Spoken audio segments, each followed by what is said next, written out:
or what have you. So please be patient with me as I walk through some of this stuff. First of all, I want everyone to take a deep breath. Exhale. There's a lot of energy in an environment like this, isn't there? There's a crowd mentality that reminds us that we are involved in a singular social organism and that we relate to each other on a very, very profound and deep level. And as profound as that is on one side, it can also be a little caustic and dangerous on another. If we get too caught up in things that, you know, might move us in the wrong direction. But I don't see that happening here. But I do hope everyone can relax with me for a moment as I begin to speak this very brief but very detailed and intricate talk. As you all know, my name is Peter Joseph, and I work with an organization called the Zeitgeist Movement. Thank you.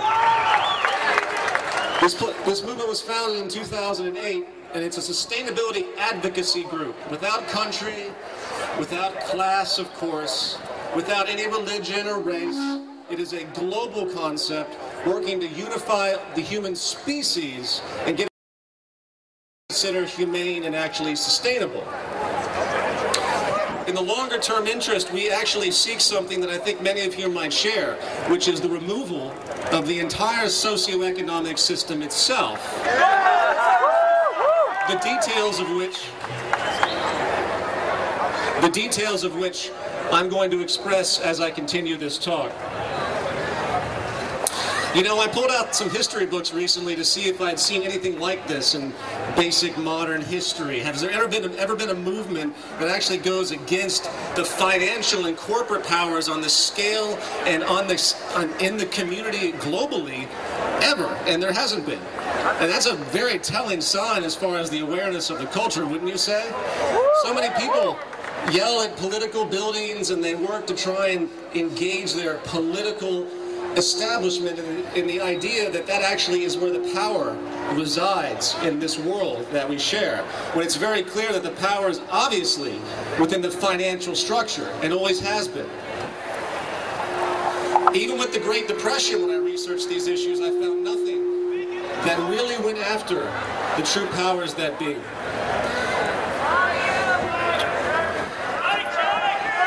There's a man named John McMurtry, which some of you might be familiar with. He made a very unique analogy to where we are with the state of affairs. He stated that what we're seeing in the world today is actually the rise of the social immune system. Not the rise of a political ideology, but a rise of a defense mechanism coming from the very fabric of our culture that sees that something is extremely wrong and very, well, cancerous to society as a whole. And we, the social immune system, need to work to recognize the true root problem and then move to remove it as fast as possible before it takes hold and essentially, well, works for our own termination. That's capitalism! And as the cancer has grown since the inception of the system that I'm going to speak of, it's become more malignant, more caustic, and obviously across the world, absent of any country or nation or political party, we're beginning to see its caustic effects. However, just as the cancer in our bodies produce different symptoms that harm certain areas first, such as our lungs or our kidneys, we need to ask the question, where is the real sickness lying? I heard someone yell out capitalism a moment ago. It's capitalism! But is that really the psychology that's underlying the problem that we see? Or is it simply a manifestation of something even more flawed at the foundational level? Are we actually seeing this cancer for what it is? Really working to correct it at the root source? Or are we just addressing its symptoms? We are just addressing the symptoms! This is the question I would like to pose not only to Occupy LA, but to the entire movement related, and all those that are worried about the state of affairs on this planet. How do we diagnose the real issue? How should we feel about the 1% which own 40% of the planet's wealth? How should we feel about the 400 Americans that have more wealth than 150 million Americans combined? How should we feel about the top hedge fund managers that take home over $300 million a year? And for what? Do these hedge fund managers actually create anything? No! Last I checked, the measure of our market system, which justifies its competitive nature, is that those who contribute the most to society are supposed to be the ones that are most rewarded. Obviously, the exact opposite is true. As a quick aside, I will state that if there's anything that could represent the tumor of the system that we inhabit, it would be Wall Street, the stock exchanges, and the banking establishment as a whole. But again, the tumors are not actually the source of this disease. They are symptoms.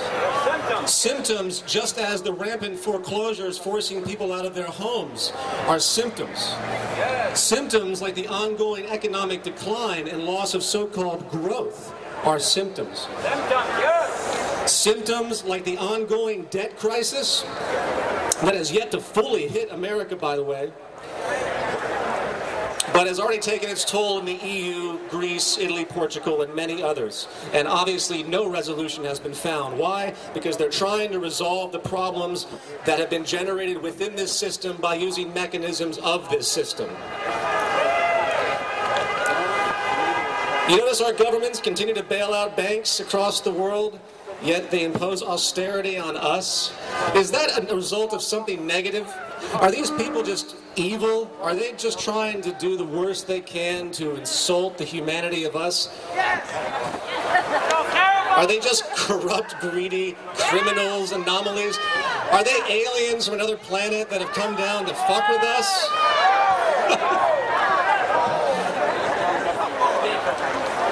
Well, they're people, exactly. And they're likely manifestations of this cancer rather than a cause of it. And as the world awakens to this financial system and its flaws, I've noticed a very radical perspective slowly being realized, which transcends the economic tradition many of us assume to be natural to our way of life. You'll notice that we tend to assume that the systems we're born into, the traditional systems, are automatically assumed to be empirical. Have you ever noticed that? We might look at politics and government as we know it as a whole and assume that it's valid. Why? Because that's all we've ever known. Is it any true measure of logic? Probably not. It's simply tradition. It's custom. And you'll find that we seem to be locked into custom frames of reference than emergent frames of reference. And that is fundamentally what needs to change in our view of reality. We might look at the market system in our use of money, for example, and assume it will always be there, right? No! Not because of any benchmark of our, earthly economic measure of what it truly means to be sustainable, not because of any scientific realization of what human behavior actually entails and how we tend to act based on what's reinforced in our culture, but simply because that's all we've ever known. However, as the biosocial pressures, as they're called, continue to grind down, say, the global workforce, as, machine automation continues to replace human labor for the benefit of saving corporations money, reducing purchasing power, your money, and hence inevitably stifling economic growth, our perspective might just grow a little bit larger than the traditional norms we've come to understand. Maybe, just maybe, human employment for income as we know it, something that I've heard in rhetoric a lot of people complaining about, where's our jobs? Maybe, just maybe, the foundation of our entire economic system simply isn't going to work anymore because we realize the non-stop effects of science and technology, hence the emergent nature of reality clashing with our traditional assumptions. And perhaps even with the expanding debt crisis born, guess what, out of the fractional reserve lending system and the structural reality that money is actually created out of debt and sold as a commodity in exchange for interest. Interests that can only come into existence, yes, through the creation of more loan sales and hence the creation of more money. Maybe, just maybe, the debt collapses aren't the result of some political policy or some corporate or government malfeasance. Maybe they are the result of the actual structural form of the system that we inhabit. Slavery! And with the psychology of growth and consumption, a psychology that continues to create the ongoing social and environmental destruction that we see, abuse and exploitation all around us, that so many environmentalists complain about, but yet they still tend to not realize that the system is based on that. It's defined by consumption. It's defined by turnover. And we often think that corporations should be held responsible for their actions because of their abuse of this nature, when in fact the competitive market model of economics demands that behavior. Again, it's structural. You know, how is it in a world that's supposed to be economizing? What is the definition of an economy? It means the management of a household. What does that mean? It implies that you have to be thrift. It means you economize. It means you save. It means you're strategic in what you do. How is an economy based on consumption to maintain your employment, economizing it all? Obviously, it's a complete anti-economy.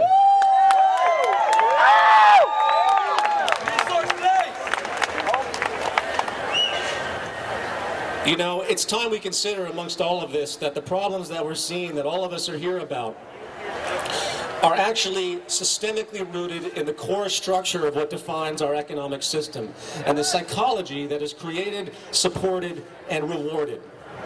I keep hearing the phrase in the Occupy movement, we are the 99%. And while I understand and admire that communicative gesture, I would like to expand back and think about this a little bit more technically. I think it's a little more accurate to say we're not the 99%. We're actually the 100%. And all of us are to blame.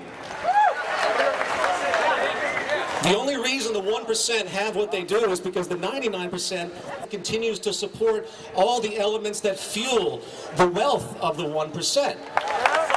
The system is literally designed to support the 1% over the 99%. The values that we see in our culture are designed to make sure you aspire to those that maintain the role of the 1%. It's called the American dream, remember? The American dream, which only exists for the 1% and always did. You know, the success of us is often measured in our material wealth or how we gain admiration in the culture, our dignity defined by what others think of us. Is that true success? No, that is a false, distorted value that came from a system that needed to be based on everyone being acquisitive, competitive, cutthroat, and essentially inhumane.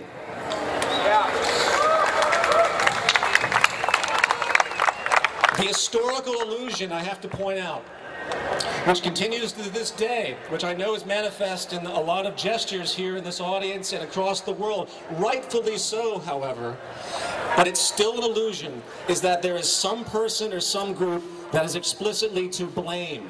Rather than focus on the fact that the 1% of the world's population has over 40% of the planet's wealth, let's instead ask ourselves the question, how is that even possible? How is that even possible that our system allows for such a thing?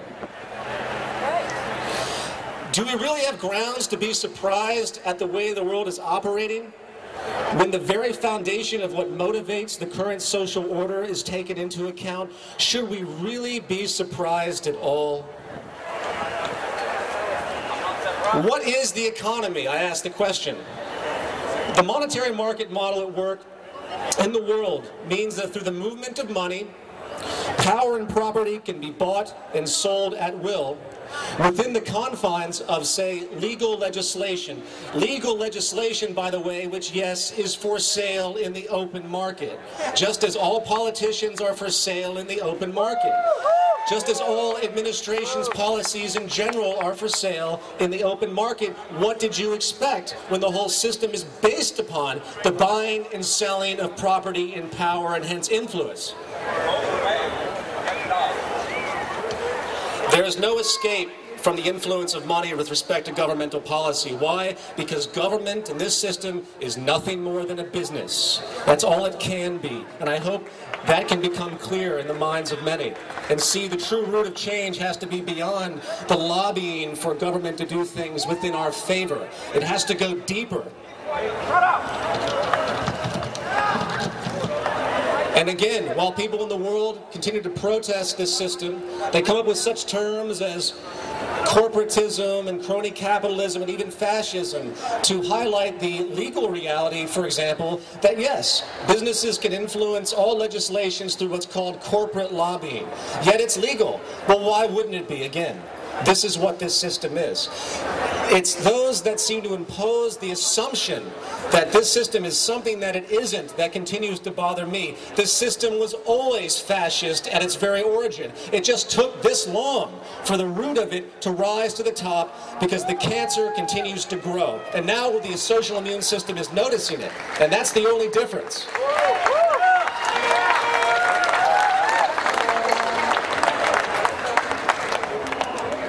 You know what creates jobs in the world today? Problems.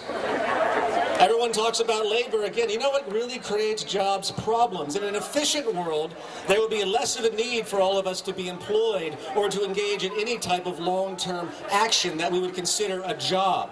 People would learn to be satisfied and not greedy. They would learn to understand their relationship to the environment. The system of progress would be less and less need to resolve problems, not more and more being generated, which is what we're doing today. In other words, there is an empirical decoupling from what actually supports life on this planet and the scientific reality that we inhabit and have been learning about. It's built right in. The monetary market system at its core must change, not the policies that regulate it. On a different level, just to throw this in, for those that have never thought about the fact that the entire structure of our economy is intrinsically flawed. There's a culturally hegemonic attribute of this system that goes unnoticed. For example, if you have $1 million and you put it into a bank account, a CD investment at 4% interest, you will make $40,000 a year for doing what? Nothing. However, if you take loans to buy your home, and you need to take out credit, as it's called, you're paying interest in. And guess where that interest goes? It goes to fuel the 1% or those with the wealth that have the ability to actually deposit money and make money off of it. Am I the only one that sees the hegemonic flaw in that? Yet you rarely see a sign being held up defending or defining the interest system. You rarely see people say, why do we even have interest to begin with? It's one of those things that goes unnoticed.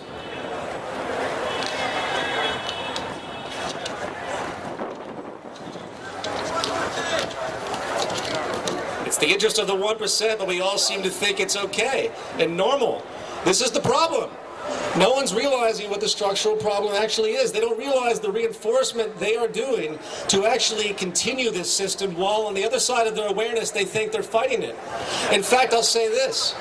The values that comprise our culture today are what actually support the higher level classes and systematically repress them without them even knowing it. As I begun to say earlier, in the 1960s, a man named Stokely Carmichael, a famous activist, coined a very important phrase called institutional racism. This was referring now to how unnoticed underlying policies and structures within the social system undermined African American prosperity and equality. What we have today is a mere variation. It's institutional classism. And it is equally a civil rights issue as anything else that has ever existed.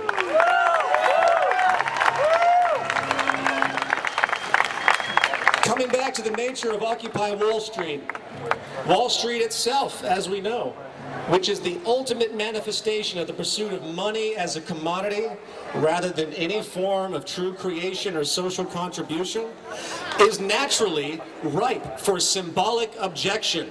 For at a minimum, it shouldn't exist at all, and most certainly not have the grand effect it does on the stability of our economy today. However, that being stated, it must again be made clear that Wall Street and the banking system are not the source of our problems. They are only symptoms of a larger order economic cancer which will continue to not only create more imbalance, but will completely eventually fail by its own gravity and its outdated assumptions of our human conduct and its false environmental relationships. What we are seeing in the world today is, in my view, the beginning of the end when it comes to the protest movements that have been started. This is the beginning of a change of values and structure that has been needed for a very, very long time, where our emerging understanding is now overriding the traditional assumptions that have held these structures in place. I want to ask one final question. If you were given the option to participate in a program of sharing, to have the values where someone said to you, if I give to you, would you be willing to give to me? Not in the sense of barter, however, but in the value of simply what it means to actually give. And the understanding that when you look back on your life in the future, are you really going to remember? And by the way, I'm speaking to the whole of whoever's listening here, not just you. Are you going to remember all those things you did in your self-interest? Are the CEOs and bankers and the elite that exist, are they really going to have pride in themselves when they look back in their life to think that all the money that they acquired actually was a measure of some type of success? Isn't the true measure of success your ability to relate to your environment, hence the needed reciprocation that defines our intrinsic unification and unity?